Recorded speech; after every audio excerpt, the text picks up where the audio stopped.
नमस्कार, विदर्भ की बात वीकेबी न्यूज में आपका स्वागत है। आज की खबरों के सफर पर चलने से पहले देखते हैं आज की हेडलाइंस।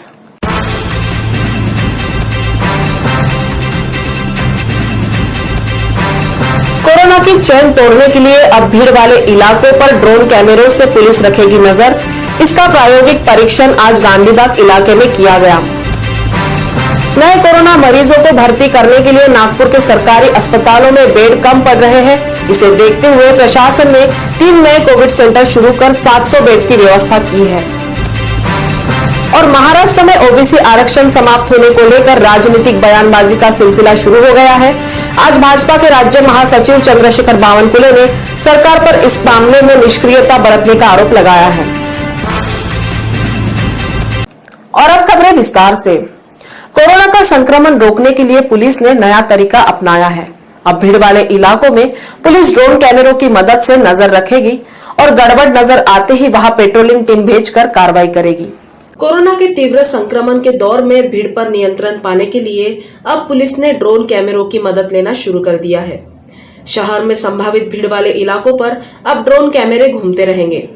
जैसे ही कहीं भीड़ नजर आती है, पुलिस तत्काल एक्शन लेगी। इसका प्रायोगिक परीक्षण आज गांधीबाग क्षेत्र में किया गया। ड्रोन के माध्यम से काफी बड़े इलाके पर निगरानी संभव होने की बात पुलिस अधिकारियों ने कही है।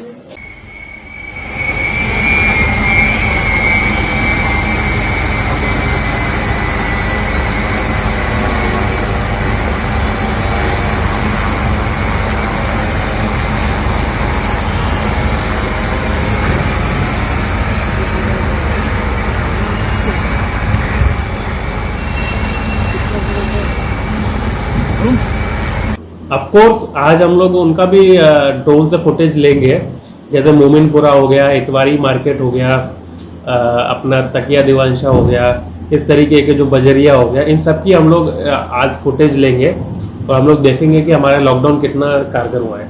क्या कार्रवाई की जाएगी अगर आपको ड्रोन में पाया गया कि?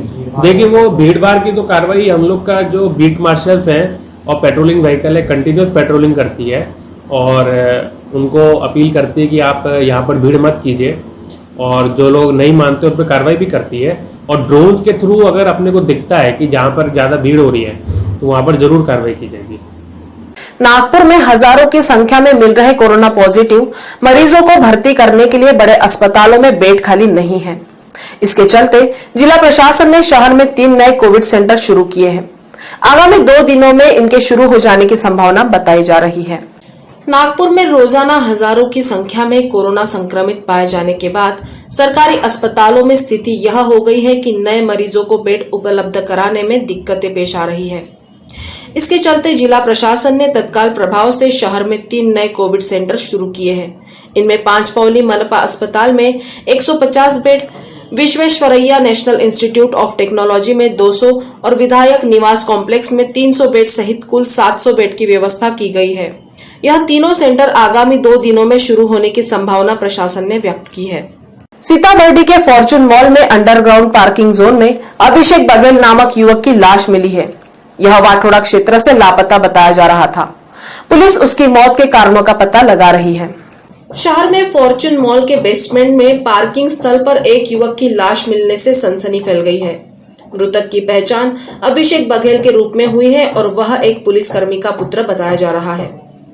पुलिस के अनुसार अभिषेक के लापता होने की रिपोर्ट वाठोड़ा थाने में उसके मां ने दर्ज कराई थी। घटना की जानकारी मिलते ही परिमंडल क्रमांक 2 की उपायुक्त विनीता साहू ने घटनास्थल पर पहुंचकर जायजा लिया। अभिषेक की हत्या हुई है या अन्य किन्हीं कारणों से मौत हुई है, इसकी जांच पुलिस कर रही है।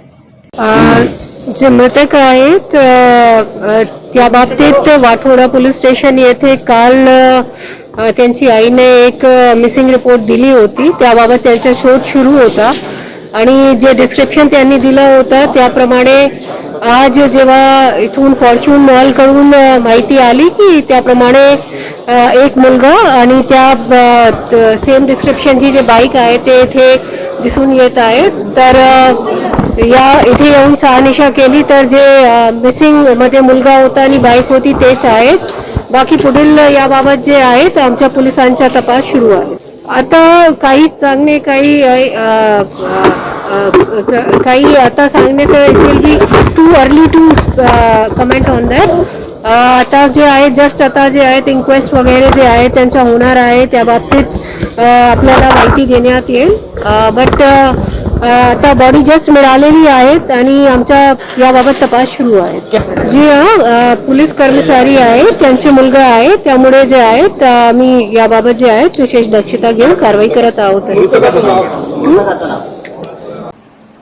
अमरावती जिले में गेहूं और सब्जी की फसलों पर ओलावृष्टि ने कहर बरपाया है. जिले के मेलाघाट, चांदूर रेलवे और वरुड तहसील में ओलावृष्टि के किसानों के बड़े पैमाने पर नुकसान हुआ है. अमरावती जिले में गत रात तूफानी बारिश के साथ हुई ओलावृष्टि से गेहूं और सब्जियों की फसल बर्बाद हो गई. अमरावती जिले के मेलघाट, चांदूर रेलवे और वरुड तहसील में ओलों की बारिश से किसानों का बड़े पैमाने पर नुकसान हुआ है. कई गांवों में ओलों की बरसात के कारण सड़कों पर बर्फ जैसी सफेदी बिछी हुई नजर आ रही थी. रात को चक्रवाती हवाओं के कारण कई गांवों में मकानों को भी नुकसान पहुंचा है. ओबीसी समुदाय को मिलने वाला आरक्षण महाविकास आघाड़ी सरकार की निष्क्रियता के कारण ही समाप्त हुआ है. ऐसा आरोप भाजपा के राज्य महासचिव चंद्रशेखर बावनकुले ने लगाते हुए सरकार का निषेध व्यक्त किया है. राज्य की महाविकास आघाड़ी सरकार की निष्क्रियता के चलते ओबीसी समुदाय को मिलने वाला आरक्षण समाप्त हुआ है. ऐसा सनसनीखेज आरोप भाजपा के राज्य महासचिव चंद्रशेखर बावनकुले ने आज यहाँ एक पत्रकार वार्ता में लगाया है. उन्होंने कहा कि सुप्रीम कोर्ट ने ओबीसी आरक्षण पर सरकार को 14 माह का समय दिया था, लेकिन सरकार न्यायालय में ओबीसी आरक्षण पर योग्य रीति से युक्तिवाद नहीं रख सकी. इस कारण भारतीय जनता पार्टी महाविकास आघाड़ी सरकार का निषेध करती है.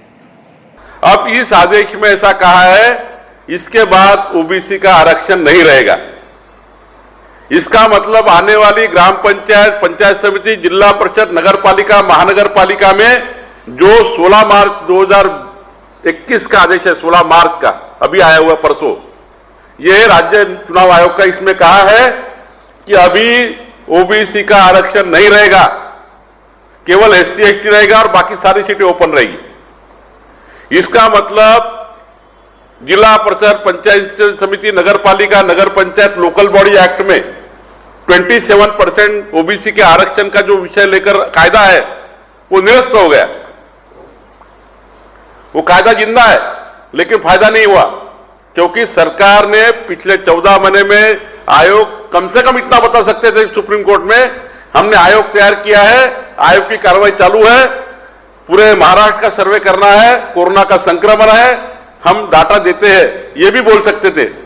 लेकिन जब तैयारी नहीं किया है आयोग, 14 महीने में इंतजार किया कोर्ट ने आयोग तैयार करने के बारे में, लेकिन तब भी नहीं तैयार किया, इसलिए ये रिजल्ट आया हुआ है. मैं महाराष्ट्र सरकार की महाविकास आघाड़ी का ये जो ओबीसी पे अन्याय किया है, ये सरकार ने सबसे बड़ा अन्याय किया है. आज तक कोई सरकार ने ओबीसी पे अन्याय नहीं किया, लेकिन महाविकास आघाड़ी का मैं निषेध करता हूं.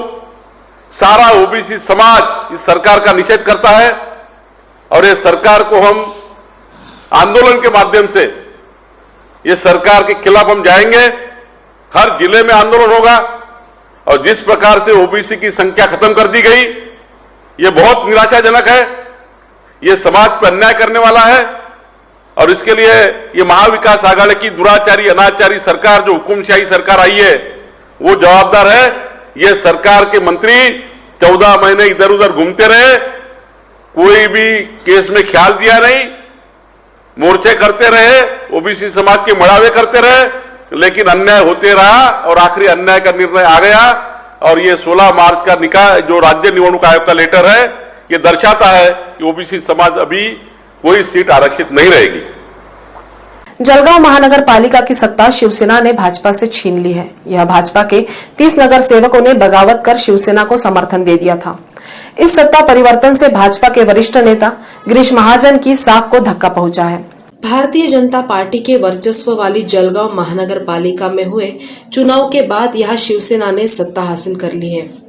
यहाँ 30 नगर सेवकों की बगावत भाजपा को भारी पड़ी और इन्हीं के मतदान से शिवसेना की जयश्री महाजन महापौर पद पर विजय रही. जबकि भाजपा के बागी नगर सेवक कुलभूषण पाटिल को शिवसेना ने उप महापौर पद के लिए चुन लिया है। इस परिणाम से भाजपा के वरिष्ठ नेता गिरीश महाजन के वर्चस्व को धक्का पहुंचा है। पहिला प्रश्न, जो रस्ते आहेत तो मार्गी लावण्यासाठी आम्ही राज्य शासनाकडे 100 कोटी निधीची मागणी करू आणि आपले जळगाव शहराचे रस्ते सुधारण्याचा प्रशासनाच्या सहाय्याने मदत करू, प्रयत्न करू। त्याचप्रमाणे गाडीधारकांचा प्रामुख्याने जो प्रश्न आहे तो सुद्धा मार्गी लावण्याचा आम्ही प्रशासनाच्या मदतीने प्रयत्न करणार आहोत। भाजपाचं सहकार्य कसं कशा पद्धतीने मिळालं तुम्हाला?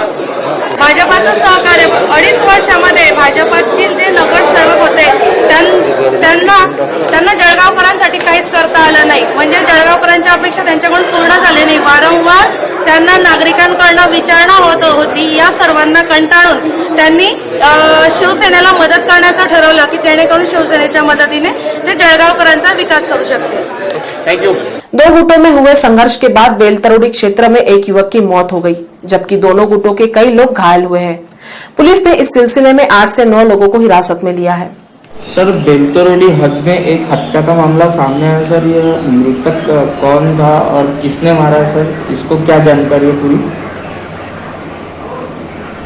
कल 18 तारीख को ये घटना है। 2 गट में दारू पीने की वजह से झगड़ा हुआ। राज संतोष पावरे और गोलू पटेल, ये 2 लोग जख्मी हो गए थे। उसमें से राज पावरे है, उसको ज़्यादा मार होने की वजह से आज सुबह उसकी मृत्यु हुई है मेडिकल कॉलेज में। उसके ऊपर से पुलिस स्टेशन बेलतरोड़ में 302 IPC तहत गुना दाखिल है और इसमें 3 लोगों को अरेस्ट किया। सर, ये मारने वाला क्या काम धंधा करता है, इसके ऊपर कोई क्रिमिनल रिकॉर्ड दाखिल है? मारने वाले 3 भाई है, Ajit Borge, Amit Borge, Sachin Borge. इनके ऊपर कोई मामला नहीं। और जो दूसरी पार्टी है उनके तरफ से भी 3-4 लोग जख्मी हैं। तो उनके ऊपर से ये दोनों पार्टी के ऊपर अलग अलग IPC के साथ गुने दाखिल हैं और अभी 9 लोग हमारे हिरासत में हैं। आगे का तपास करें। सर, मृतक का नाम क्या है? मृतक का नाम राज कावरे, उम्र 19 साल, परसोड़ी का रहने वाला है। लॉकडाउन में फिर किन्नरों पर रोजी रोटी का संकट आ गया है। आज किन्नर समुदाय ने पालक मंत्री नितिन राउत से पूछा है कि क्या लॉकडाउन लगाने से कोरोना का संक्रमण थम जाएगा। लॉकडाउन के कारण उत्पन्न विषम परिस्थितियों की आंच किन्नर समाज तक भी पहुंच गई है। लॉकडाउन में सारा जनजीवन ठप होने के दौर में किन्नर समाज पर भी भूखमरी की नौबत आ गई है। इसी समस्या को लेकर किन्नर विकास बहुउद्देशीय सामाजिक संस्था के पदाधिकारियों ने पालक मंत्री डॉक्टर नितिन राउत से लॉकडाउन के औचित्य पर ही सवाल उपस्थित कर दिया। नमस्कार, मैं रानी ढवड़े, मैं किन्नर विकास बहुउद्देशीय सामाजिक संस्था के अध्यक्ष, किन्नर विकास महामंडल महाराष्ट्र राज्य इसकी भी सदस्य हूँ।